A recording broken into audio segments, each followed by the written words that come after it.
আমাদের পাশে আমাদের মানবাধিকার সংগঠন নিয়ে যারা ব্যাপকভাবে কাজ করেন, বিশ্লেষণ করেন, তেমন দুজন ব্যক্তি রয়েছেন। একদিকে রয়েছেন আমাদের রাজু আহমেদ খান এবং আমাদের জনাব মনুল ইসলাম, এবং আমাদের ফ্যাসিবাদ প্রতিরোধ আন্দোলনের যিনি সম্মানিত আহ্বায়ক ছিলেন আমাদের অলিক তালুকদার, তিনিও আজকে আমাদের মাঝে উপস্থিত হয়েছেন। এখন আমরা প্রথমেই আমাদের বাংলাদেশে অত্যন্ত জনপ্রিয় একজন মুখ, আমাদের মানবাধিকার নিয়ে দীর্ঘদিন যিনি কাজ করছেন, তো এরকম একজন সজ্জন মানুষ আমাদের পাশে রয়েছেন। আমরা প্রথমেই আজকে এই বিষয়ে আমাদের যিনি জাতীয় আন্তর্জাতিকভাবে মানবাধিকার নিয়ে কাজ করছে এবং নানাভাবে একজন রাজনীতিবিদ হিসেবেও তিনি বেশ সকলের কাছে অত্যন্ত সুপরিচিত, আমি রাজু আহমেদ খানকে আজকে এই আয়োজনে স্বাগত বক্তা হিসেবে বক্তব্য রাখার জন্য বিনীত অনুরোধ করছি। ধন্যবাদ। ধন্যবাদ ঈশা ভাইকে। ঈশা ভাই মূলত একজন মানবাধিকার নেতা। আপনারা জানেন বাংলাদেশে পৃথিবীর ৮ম জনবহুল রাষ্ট্র। এখানে শিক্ষার হার এবং এখানে অর্থনৈতিক হার অবস্থা বিবেচনায় বাংলাদেশে মানবাধিকার লঙ্ঘন হওয়ার স্কোপটা অনেক বেশি। অনেকে হয়তো মনে করে যে বাংলাদেশের মানুষ দরিদ্র, বাংলাদেশের মানুষ কম শিক্ষিত, সেই কারণে এই বাংলাদেশের যেমন অপরিকল্পিত নগরায়ন হচ্ছে সেরকম কেউ কারোর খবর রাখে না। বিশেষ করে ঢাকা শহর মতো জনবহুল সিটি, এখানে এক বাসার মানুষ আর এক বাসার মানুষের ঠিকানা পরিচয় জানে না।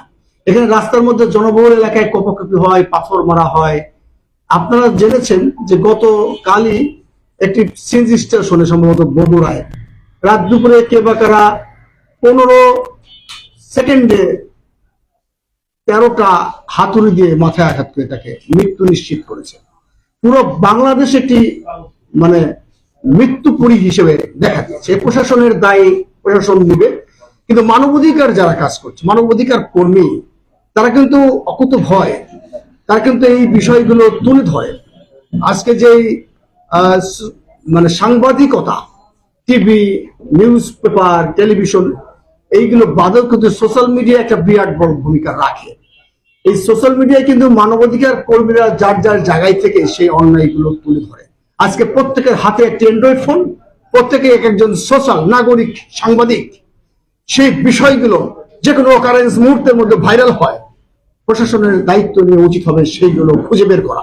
আজকে যে কথা এখানে উঠে এসেছে যে একজন সূর্যের কথা বলা হয়েছে, আমাদের মধ্য গগনে একটি সূর্য থাকে, কিন্তু বাংলাদেশে অসংখ্য অসংখ্য সূরজ, তারা বিভিন্ন ব্যাংক খালি করে, চাঁদাবাজি করে, দুর্নীতি করে, অন্যায় করে, আবার বিভিন্ন সরকারের সময় তারা আতাত করে পার পেয়ে যায়। তো যাই হোক, যেই চলমান প্রক্রিয়ায় এই দেশে চাঁদাবাজি, ধান্দাবাজি, রাহাজানি, খুনোখুনি, মানবাধিকার লঙ্ঘন হয়, সেই প্রক্রিয়া তো এখনো অব্যাহত আছে। মানবাধিকার সংগঠনের কাজ কোন রাজনৈতিক দিক দিয়ে বিবেচনা করে না। মানবাধিকার সংগঠন দেখে অন্যায়কে কিভাবে সংগঠিত হচ্ছে, কারা সংগঠিত করছে এবং প্রশাসনের কারা কারা এখানে অবহেলা করছে। একটি ব্যাংককে খালি করে দেওয়া হয়েছে, কমার্স ব্যাংকের কথা বলা হয়েছে। বাংলাদেশে এরকম আরো ব্যাংকের ছাতার মতো ব্যাংক গজিয়েছে। সেই সমস্ত ব্যাংকগুলো, অনেকগুলি ব্যাংক মার্জ করার কথা চিন্তা ভাবনা করছে বাংলাদেশ ব্যাংকের গভর্নর।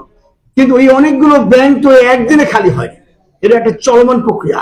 এখানে নানান রকম ব্যাংকের ঊর্ধ্বতন কর্মকর্তাদের যোগ সাজসে কিছু অসাধু ব্যক্তি সেই ব্যাংকগুলোকে ভর করে ব্যাংক খালি করে। যেখানে কমার্স ব্যাংকের কথা উঠে এসেছে, যেখানে সূরজ মিয়ার কথা উঠে এসেছে। কোন মানুষই এককভাবে কিন্তু শক্তিশালী না। সমাজের বিভিন্ন স্টেক হোল্ডার থেকে তাদেরকে সাহায্য করা হয়। আপনারা দেখেছেন প্রশাসনের দায়ে একটি দোষ চাপিয়ে দেওয়া হয়েছিল কদিন আগে, যে প্রশাসনের অবহেলায় এই যে সিলেট থেকে সাদা পাথর চুরি হয়ে গেছে। দুর্নীতি দমন কমিশন রিপোর্ট করেছিল, তবে অবশ্য 24 ঘন্টার মধ্যে বহু বর্গ ফুট পাথর সেখানে ফেরত এসেছিল। তো এই দেশের প্রশাসন ইচ্ছে করলে কি না পারে, কিন্তু প্রশাসন নাকি তেল দিয়ে ঘুমিয়ে থাকলে এই দেশে হাজারটা সূরজ মিয়া তৈরি হবে এবং কমার্স ব্যাংকের মতো বহু ব্যাংক খালি হতে শুরু করবে। আপনারা যদি ঐক্যবদ্ধ থাকেন, বিশেষ করে যারা মানবাধিকার কর্মী, মানবাধিকার নেতা এবং জার্নালিস্ট, আপনারা একটা জিনিস খেয়াল রাখবেন, রাজনীতিবিদ, মানবাধিকার কর্মী, সংবাদকর্মী, মূলত এদের কোনো মধ্যে কোনো পার্থক্য নেই। এরা দিন শেষে একই ছাদের নিচে ঘুমায়। দেখেন জার্নালিস্ট দম্পতি খুন হয়ে যাওয়ার দীর্ঘদিন পরও কোনো রিপোর্ট তৈরি হয়নি, সাগর রুনি। তো সেভাবে মানবাধিকার কর্মীদের উপরও হামলা হচ্ছে।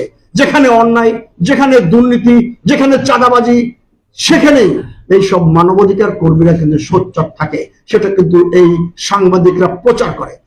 আমি প্রথমেই বলবো, আমি জানি না আমার কত মিনিট সময় আছে, আমি আরো 5 মিনিট বোনাস পেয়েছি। এই সাংবাদিকদেরকে, এই মানবাধিকার কর্মীদেরকে যদি নিরাপত্তা না দেওয়া হয়, তাহলে উদর বোঝা বুদর ঘাড়ে গিয়ে চাপবে। রাত্রিবেলায় আপনি যে বাসায় ঘুমিয়ে থাকবেন, নিরাপত্তা কে দিবে? সাবেক প্রধানমন্ত্রী বলেছিল যে ঘরের মধ্যে আমি নিরাপত্তা দিতে পারবো না। আরে রাষ্ট্র চালাবা, রাষ্ট্রের ঘরে নিরাপত্তা দিবা না? সেখানে ঘুমন্ত স্বরাষ্ট্রমন্ত্রী বলেছেন, মহিলা বলেছেন যে 24 ঘন্টার মধ্যে এটাকে ধরা হবে। সেই 24 ঘন্টা 24 মাস অতিবাহিত হয়ে ইতিমধ্যে কয়েক বছর হয়ে গিয়েছে। তা আমি মনে করি বাংলাদেশের যেখানেই লুকিয়ে থাকবে মানবাধিকার লঙ্ঘনকারীরা, সন্ত্রাসীরা, ছিনতাইকারীরা, চাঁদাবাজরা, সেখান থেকে ধরে আনতে হবে সুষ্ঠু সংবাদ মাধ্যমে এবং সঠিক মানবাধিকার চর্চার মাধ্যমে। কারণ বাংলাদেশ একটি সোনার বাংলাদেশ, সুজলা সুফলা বাংলাদেশ। এই বাংলাদেশের মানুষ নানা সমস্যার মধ্যে জর্জরিত। আজকে আমার পার্শ্ববর্তী রাষ্ট্রের মানুষ গুগলে, অ্যাপেলে, নাসায় চাকরি নেয়, আর আমার ছেলেরা যায় হলো নির্মাণ শ্রমিক হয়ে মধ্যপ্রাচ্যে কষ্ট করে। সেখান থেকে সে মোবাইলে কিছু করে, মানে খুনসুটি করে। একসময় সেই মোবাইলে সে দেখতে পায় দেশে তার স্ত্রীকে তারই প্রতিবেশী ভাগিয়ে নিয়ে গেছে। কিংবা সে একটা প্রবাসী যখন বাইরে কাজ করে, মৃত্যুবরণ করে, তাকে সেই লাশ দেশে ফেরত আনবার কোন কার্যকরী পদক্ষেপ নাই, কোন নীতিমালা নাই। এগুলো মানবাধিকার লঙ্ঘনের সামিল, যাই সরাসরি সেই মানবাধিকার লঙ্ঘন করছে। যে দেশের রাষ্ট্র, সেই রাষ্ট্রকে টুটি চেপে ধরবে কারা? এই সাংবাদিক, এই মানবাধিকার কর্মী। নইলে বাংলাদেশ চলবে পালতোলা নৌকার মতো, যেদিকে যায় সেদিকেই। বাংলাদেশের প্রতিটি ঘরে ঘরে মানবাধিকার লঙ্ঘনের স্কোপ রয়ে গেছে। আজকে দেখেন জেলখানায় যে যায় মুরগি চুরি করে, তাকে যেভাবে অত্যাচার করে জেলখানায় রাখা হয় কলা কচু চুরির অপরাধে, তার সন্তানকে রাষ্ট্র দায়িত্ব নেয় না। তার সরকার তখন তার সন্তান কিশোর গ্যাংয়ের সদস্য হয় এবং সে নতুন করে ছিনতাইকারী পকেট মারার ট্রেনিং নেয়। রাষ্ট্র নিশ্চিত করবে এই দেশের 16 কোটি তথা 20 কোটি মানুষের জীবন ব্যবস্থাকে ঢেলে সাজানোর জন্য। বাবাই চুরি করেছে, জেলখানায় গেছে, আর সন্তান কিশোর গ্যাং হয়ে যাচ্ছে। আর আপনারা তখন বলবেন, গত কালই তো স্বরাষ্ট্র উপদেষ্টা বলেছে দেশে সন্ত্রাসবাদ বেড়েছে, আমরা নিয়ন্ত্রণ করতে পারছি না। আরেকজন পরিবেশ মন্ত্রী বলেছেন, উপদেষ্টা বলেছেন যে হ্যাঁ, এইগুলো কঠোর হস্তে দমন করা হবে। শুধু মুখের কথাই চলবে না। এদেশের যারা মানবাধিকার কর্মী, যারা সংবাদ কর্মী, যারা রাজনৈতিক নেতৃবৃন্দ কর্মী, তাদের প্রত্যেকের একটা অপিনিয়ন কিন্তু সোশ্যাল মিডিয়ায় থাকে। আমি জানি না আপনারা কে দায়িত্ব নিয়ে সেগুলো দেখভাল করেন, নাকি শুধু নীলা মার্কেটে হাঁসের মাংস খেতে যান এবং সেখানে যখন পান না ফিরে আসেন আপনি আবার ওয়েস্টিন হোটেলে রাত দুপুরে। একটা যিনি উপদেষ্টা, তারই তো কোনো নিরাপত্তা নাই। তা আমি মনে করব, বলা হয় যে এই সন্তানের বাবা নেই, সেই সন্তানের বাবা আপনি একজন মানবাধিকার কর্মী। কোথায় খুঁজে আছে, খুঁজে দেখেন সেই সবুজ মিয়া এই প্রশাসনের নাকের ডগা দিয়ে, সামনে দিয়ে, চোখ ফাঁকি দিয়ে ঘুরে বেড়াচ্ছে। সবুজ মিয়া যদি আমার কথা শুনে থাকেন, তা আপনি রাগ করবেন না, কারণ বাংলাদেশে আরো লক্ষ লক্ষ সবুজ মিয়া আছে। তাদেরকে সঠিক পথে ফেরত আনার জন্য সরকার যেমন দিক নির্দেশনা দেবেন, ব্যবস্থা গ্রহণ করবেন, কর্মসংস্থানের ব্যবস্থা করবেন। পাশাপাশি ব্যাংকগুলোকে তাদের যে প্রশাসন স্ট্রং করবেন, কোন ব্যাংকের ফাঁক ফোকর দিয়ে যেন জনগণের আমানতের টাকা বের হয়ে যেতে না পারে। সেজন্য আগামী ভবিষ্যতে যে সমস্ত যারা রাষ্ট্র গঠন করবেন বা এখন যারা আছেন, প্রত্যেকের দায়িত্ব নিয়ে ঘোষণা করতে হবে, কোন অবস্থাতেই জনগণের আমানত যেসব ব্যাংকে গচ্ছিত থাকে সেই ফাঁক ফোকর দিয়ে যেন, শুধুমাত্র নগদ টাকা নয়, আমরা জেনেছি এর আগেও অনলাইনের মাধ্যমে টাকা লোপাট হয়ে গেছে, ডলারকে ডলার, শত শত ডলার।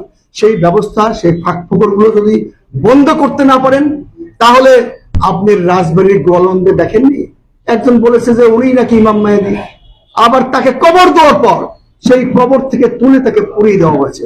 বলা হচ্ছে এই দেশে কোনো প্রশাসন ঠিকঠাক মতো কাজ করছে না। আর ইমাম মেহেদী তো তার জনগণ সম্বোধন করেই দিছে সে একটা পাগল, নুরা পাগল। পাগলে কিনা বলে আর ছাগলে কিনা খায়। তার কবর থেকে লাশ উঠিয়ে পুড়িয়ে দিয়েছেন, কেউ বলছে এর মধ্যে গভীর ষড়যন্ত্র রয়ে গেছে। এইগুলো হচ্ছে মানবাধিকার লঙ্ঘন। সেই মানবাধিকার লঙ্ঘনের জন্য আপনাদের সোচ্চার থাকতে হবে। বাংলাদেশে যেমন আপনি মুসলমান ধর্ম প্রচার করার অধিকার আছে, একজন খ্রিস্টান ধর্ম প্রচার করতে পারে, কিন্তু আপনার ধর্মে আপনার কর্মে অবশ্যই সহমত প্রকাশ করবে সেই ব্যক্তি যে আপনার আদর্শ, আপনার সততা এবং আপনার ভালোবাসায় আকৃষ্ট হয়ে সন্ত্রাসবাদী করে আপনার দলে, আপনার ধর্মে, আপনার গ্রুপে কাউকেই যোগদান করাতে পারবেন না। আমি হিউম্যান রাইটস অ্যাক্টিভিটিস ইন্টারন্যাশনালি কাজ করে, ওটার আমি প্রধান সমন্বয়ক। আমার একটা পলিটিক্স আছে, পলিটিক্যাল পার্টি, গ্রিন পার্টি। আমি সবসময় বলি যে আমাকে তোমরা ভোট দিও না, ভোট দিবে সেই ব্যক্তিকে যে ব্যক্তি যোগ্য, সৎ এবং যার অল্পতে যে সন্তুষ্ট। বাংলাদেশে একটি বিরাট স্বর্গরাজ্য তৈরি হয়েছে, কার টাকা কে মেরে খাবে জানি না। আমার 5 মিনিট হয়ে গেছে কিনা, আমি আর 1 মিনিটে শেষ করে দিচ্ছি। একটি কথা মনে রাখবেন, আপনাদের প্রত্যেককে ঐক্যবদ্ধ থাকতে হবে জাতীয় ইস্যুতে। উনি মানবাধিকার কর্মী, উনি সাংবাদিক, উনি রাজনীতিবিদ, এর মধ্যে কোনো বিভাজন নেই। দিন শেষে সবাই আমরা একই ছাদের নিচে বাস করি। ধন্যবাদ সবাইকে, সবাইকে অভিনন্দন, শুভেচ্ছা।